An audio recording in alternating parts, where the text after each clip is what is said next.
Greetings, fellow magical girls. Get your cloud cards ready, sign those contracts, and get ready to fight some evil by moonlight.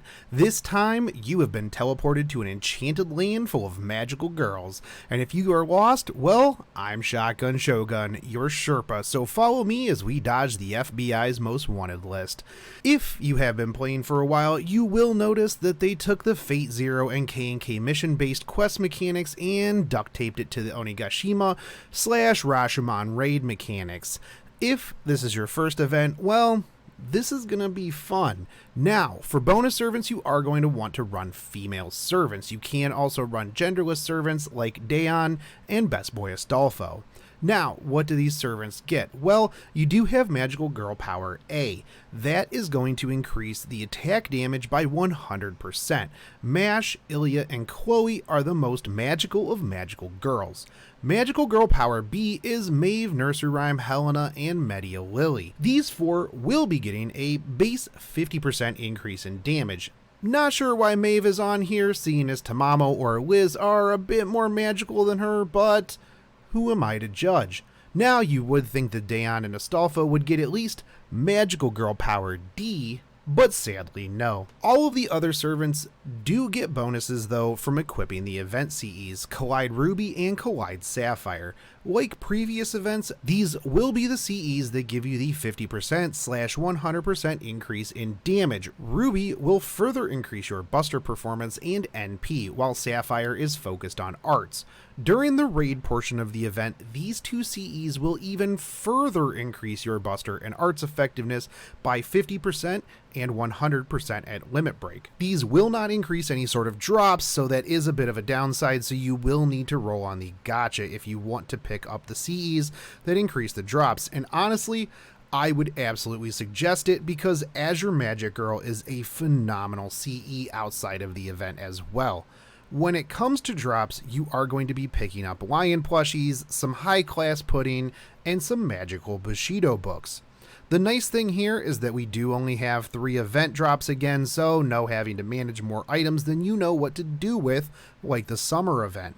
This also makes farming a little bit easier as well. For gacha CEs, Azure Magic Girl will be increasing your lion drops, Kill on Sight will be increasing your Bushido book drops, and Painful, which is a weird CE name, but this is going to be increasing your high class pudding drops. And the nice thing is the Painful CE will be able to be acquired through the Friend Point gacha. Now, as I mentioned, this event is both mission based as well as raid based. Now, when it comes to the raid, this is going to be a localized raid, meaning that you don't have to worry about other players putting down any sort of damage, so this time, it's all on you. For the missions lists, well, it comes with 100 missions, and while this is a ton of missions, it also comes with a ton of rewards. You will want to save your farming for event currency until after you have finished the main story and unlocked your EX rank free quests. Now, for the sake of time here, I am only going to be going over the quirks with the raids. I will have a link down below to Lord Ashure's walkthrough and guide of the missions. After you have rolled the gacha, and I would suggest rolling the Friend Point gacha, like I said, to load up on some of those 3-star CEs to get yourself a little bit of an advantage starting out. So you will want to set up 3 teams. I would suggest a team for free quests, a team for raiding, and a team for main quests. This will help make sure that you have the right CEs equipped and setups without having to continuously change your lineup regularly. So when it comes to the raid, these are going to cost you 10 AP to enter. You will see a bar called Episode Countdown. This is going to be the boss's remaining hit points. Much like some of the other raids, this is going to have a 15 turn limit. So, in episode 1, you will be raiding against the magical girl of stars and poetry. This is going to be Nursery Rhyme. She is going to be weak against Buster, so I would suggest building a female Buster team. I will not put Chloe or Ilya in these lists, as I will assume that unless you are Rinny and you got everything ahead of time, you are not going to have the resources to instantly level Ilya to 100 and 10 her. And if you do, well, Yeah, you can absolutely use her as a buster servant for this. Go ahead. You will have 3 thresholds. These are your difficulties. So on threshold 1, you will have 2 waves. Your first wave is going to be Berserkers, and the boss wave will have Nursery Rhyme plus a Demon Pillar. And seeing as Demon Pillars act as casters, bringing riders to this is going to be clutch. On the first one, Nursery Rhyme is going to come with 35,000 hit points, and the pillar will be at 50,000. She also comes with a passive that will increase her attack. Threshold 2 is the same setup, but a 40k Nursery Rhyme, and the pillar jumps up to 60k. Additionally, Nursery Rhyme will have a passive effect that will increase her crit rate. For Threshold 3, Nursery Rhyme is bumped up to 62k and the pillar is rocking 75k. Now the thing here is that you only have to clear a total of 239,000 HP total. So for teams, I am definitely going to suggest Drake with a Collide Ruby, as her Noble Phantasm should do a massive pile of damage to both Nursery Rhyme as well as the pillar.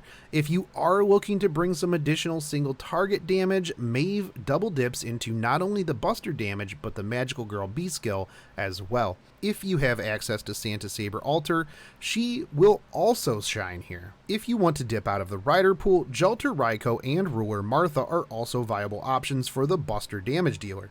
However, Jelter and Martha won't have an advantage, but still can bring the pain. Raiko is great, but being a Berserker is a double-edged sword here. Once you finish the raid portion, you will unlock the Kingdom of Dragons and Oceans. Now, the raid in this area is going to be up against yet another magical girl. Surprise, surprise. This time, we are going up against the magical girl of love and healing, and you guessed it, it is Media Lily. In the previous raid, you just had Berserkers and Casters. Well, this time, sadly, it's not as straightforward. A first wave of Lancers followed up by a wave of Sabers rocking 46k hit points, and Media, who will have starting hit points of 100,000 on Threshold 1. Threshold 2 follows suit. This time the Sabers have 60,000 hit points, and Media is also bumped up to 150. And on this one, Media will have a passive that will increase the HP recovery. Threshold 3 is going to be a single Saber with 90k, and Media will be bumped up to 180k. This one might be rough though. If you can't burn them down fast, Media comes with a passive that increases HP recovery and recovers 15,000 hit points per turn for 10 turns. Not only that, this also hits the Saber as well, restoring 10k hit points per turn for those 10 turns. The total here is going to be a little bit over 1,000,000 damage. She does take bonus damage from arts though, and surfs up, because Mordred Rider is going to be an absolute beast here. The increase in arts from the CE is going to be massive. Teaming her up with a Tamamo Caster as well as a Nero Bride means that you are going to be able to fire off NP after NP without question due to the additional arts effectiveness from the CE. Additionally, you can run Maeve for the Rider advantage plus Magical Girl B. Get used to hearing her name.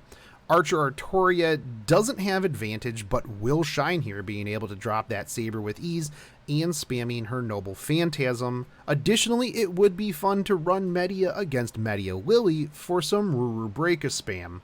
Once you are done here, you are going to head off to the Kingdom of Dead Bookcases. Now, up next is going to be the Guru of Magical Girls, Mahatma Helena. And you guessed it, she's weak to Buster. The damage cap you're going to need to hit here is about 2.5 million. This is the first raid in the series that has 4 thresholds instead of 3, and it's full of casters. It's sad that this one is centered around Buster damage, as I would love nothing more than to bring my Mordred Rider, and I still might. But much like the first raid, you will want to bring Drake and Maeve, as they will be even better here, as everything is casters. I would suggest bringing both if you have them, and if you are looking for who to put on your support list, go Drake with the Collide Ruby. Please, I need it because I don't have my own Drake. Now on to the thresholds. Threshold 1 is going to be a boss wave with 2 42,000 hit point books, and Helena sitting pretty at 180k. No gimmicks or anything on the first node. Now that we get to the second node, however, this bumps up to 52k on the books, and Helena is up to 220k. She will come with a passive that increases her defense on this one. Threshold 3 is going to further increase the books to 57k, and Helena is going to come with 300k. This is a pretty decent jump, and this time she is going to have a buff that increases her debuff rate. The fourth threshold is going to have two 79k books, along with Helena at 360k, and this time she will have a buff to her Noble Phantasm damage. Just make sure she can't get it off, and you don't have to worry about that. 360k is pretty easy, right? Like mentioned, the recommended Buster lineup, girls, will be your best bet here. Now, this is going to move you on to the next section, and this time we're in the kingdom of snowflowers and honey. And of course, who is the boss of this one? Maeve, and she's coming at us as the masked honey prohibiting magical girl, Conchat Maeve. We are going to have 4 thresholds here as well, and you might be thinking, this one should be easy. She's weak against arts this time, right, Shogun? Why have Shiki Shuten and my 2 Lady Hassans to bring the pain? Well, too bad, because this time Maeve is coming back as an Avenger. That's right, Maeve always throwing a wrench in the works. You will need to clear 3 million this time, and if that wasn't bad enough, starting at Threshold 1, you are going to go up against a 240k version of her. You will have a 100k HP Berserker with her as well. No gimmicks here, but the second threshold is going to bump their numbers up to 120k on the Zerker, 300k on Maeve. And the Berserker is going to have increased attack this time around. I would highly suggest bringing a Jolter with a starting NP CE to instantly take him out, because even without the damage up CE, she should be able to one-shot him with her Noble Phantasm. The third threshold is going to raise these numbers even more, 140k on the Berserker, 360k on Maeve. The Zerker will have increased NP damage this time around. And on the fourth threshold, you are going to have 160k Zerker and a 400k Maeve. The Zerker this time is also going to go back to having his attack damage increased. Again, I would highly suggest a Jolter here, yours or your friends. If you have a Jolter with a K-scope, I would highly suggest putting this on your support list, as I know that is what I will be personally bringing to this fight. In addition, Archer Artoria for the Noble Phantasm spam will be amazing, as that arts up is going to be insane on her. You can bring Shiki and Nero Bride as well for some of the arts single target damage. Again, if you can, try to bring your Archer Artoria or find one on your friends list. She is going to be great, so if you have one, make sure she's on there. Now, on to the final stage, the Kingdom of Starfield and Crystals, and we are kicking up the thresholds to 5 this time. Which is good, because we need to clear almost 5 million on this one. We swapped back to Buster weakness here, and well, this is going to be a fun one. I am sure you can guess, but we are up against Chloe. A single archer, no first wave here, so this is right out of the gate for the first threshold. 200k and no gimmicks. Tama Lancer and Kyo Lancer are going to shine here. Even if Chloe isn't a male, Tamamo is going to absolutely stomp her face. Now, on the second threshold, you are going to have a first and second wave. Your boss wave is going to be a Berserker with 47k hit points, a Caster with 73k hit points, and Chloe coming in at 240k. Again, no gimmicks here, but I would bring one of the Lancer Artorias. Either flavor works, or why not both? This should help you burn down the Berserker instantly and do heavy damage to the Caster to easily follow up after. Now, the third threshold is going to be similar, but this time you are going to have a 51k Berserker and a 78k Caster. Chloe will also be rocking 300k hit points. This time, however, Chloe is going to increase her card effectiveness for the first turn of the battle. Shouldn't be too much of an issue, but expect a little bit of extra damage from her. I would use the same setup as the second threshold. Now, the fourth, we are going back to a single Chloe, 380k hit points. She will gain an effect that increases her critical rate. Here, I would switch back to using the single target Tama Lancer, Kyo, or Bryn. The fifth threshold is going to be the same, but she will be bumped up to 400k this time around. Same passive, increasing crit, so rinse and repeat. Alright, cool. So now that you are done with all of that story, well, now you have your temporary Chloe.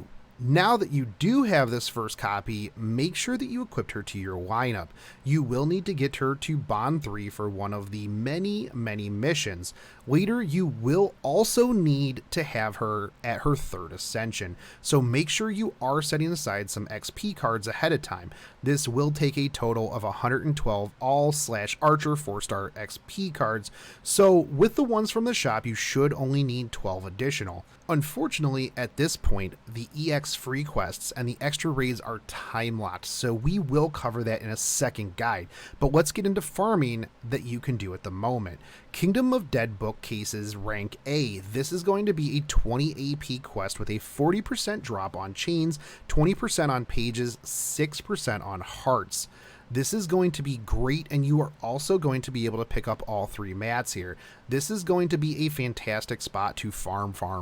This will easily be clearable by Ryder Mordred and or Drake, as this is all casters with about 103k HP caster boss. I will be spending a lot of time here. Another note of note is the Kingdom of Snowflakes rank A. 30% on horseshoes, 8% spirit roots, and overall a very good spot to farm books for the event. You are going to be up against sabers, so bring your Chloe or Summer Artoria to crush through this. Need void dust? How about feathers? Maybe some beast grease? Kingdom of Starfield's rank A has what you need. 15% on that dust, 30% on the feathers, and 15% on the grease. Also, the best place at the moment for lions. I would, however, suggest that you take your time here and not waste apples trying to clear the shop or event day 1. EX will be time locked till about the 29th of August, so you do have some time. Now, for the store, you are going to want to make sure you are picking up the CEs immediately. These are immensely important, so make these your absolute priority. Overall, you will need 5,500 lions to clear the shop, but if you are just going for the CE and the mats, you only need 3,100 total. For the Bushido books, you are going to need 4,900 total, dropping down to, again, 3,100 without the pieces. Pudding shop is going to be 5,800, and there is nothing that I would suggest skipping here, so get ready to grind some pudding. Overall, this is a pretty busy event, but you do have a good amount of time to finish this, and if you follow the step-by-step in Lord Ashure's guide, you will be perfectly fine. Remember, save your apples for the EX portion, because there is a node that drops 90% feathers. That's right, 33 AP per feather. This is insane. I will be covering the EX portions of the event in my next guide, as well as the best farming nodes for that portion as well. So I hope that this helped you out, and I would like to give a huge shout out to Lord Ashure, who made the guide and helped me out with my guide. And I would like to say thanks to all the Patreons that help make this channel possible. You guys are fantastic. If you would like to join them, there is a link down in the description. When you sign up at whatever tier you are comfortable, you do get access to my scripts, behind the scenes, as well as private chill sessions. You can also help out the channel just by hitting that subscribe button, smashing that bell notification, dropping me a like and a comment, and I will catch you on the next one. Take it easy. Peace.